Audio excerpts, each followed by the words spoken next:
ओम श्री परमात्मने नमः. बालदोस्तांनो, आजची आपली गोष्ट आहे बटू वामन. समुद्र मंथनानंतर देव आणि दानव यांचे घोर युद्ध झाले. त्यात दानवांचा पराभव झाला आणि देवांचा विजय झाला. नंतर बळीराजाने शुक्राचार्यांना बोलावले आणि गुरुपद दिले. त्यांना संजीवनी विद्या येत होती. त्यामुळे युद्धात मृत्यू पावलेले दैत्य पुन्हा जिवंत होत होते.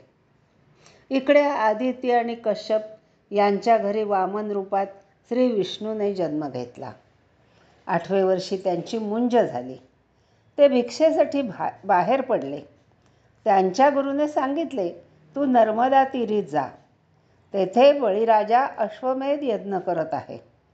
तेथे तुला उत्तम भिक्षा मिळेल. छोटा बटू बळीराजाच्या यज्ञमंडपात पोहोचला. बळीने बटूचे पाय धुतले, पूजा केली आणि त्याला इच्छित वस्तू मागायला सांगितले.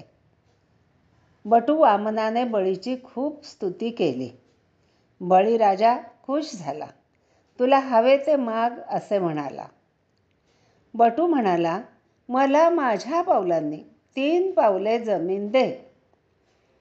बळीराजा म्हणाला, फक्त एवढंच? आणखी काही माग हवं असेल तर? पण बटू म्हणाला, मला जास्त काही नको. मी फक्त 3 पावले जमीन मागतोय. दैत्यगुरु शुक्राचार्य तेथेच होते. त्यांनी राजाला सावध केले. बटू प्रत्यक्ष श्री विष्णू आहेत हेही सांगितले. पण बळीराजा म्हणाला, आता मी त्याला कबूल केले आहे, तेव्हा मी आता संकल्प सोडतो. वामनाने एका पावलात स्वर्ग तर दुसऱ्या पावलात पृथ्वी भरून टाकली.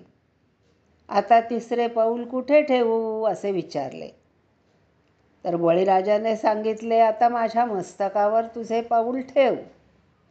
नंतर बटू वामनाने बळीराजाला पाताळाचे राज्य दिले आणि स्वतः द्वारपाल म्हणून राहिले. अशी या बटू वामनाची गोष्ट आहे. गोष्टीला सबस्क्राईब करा आणि आपल्या छोट्या दोस्तांशी, मित्रांशी ती शेअर करा. जय श्रीकृष्ण.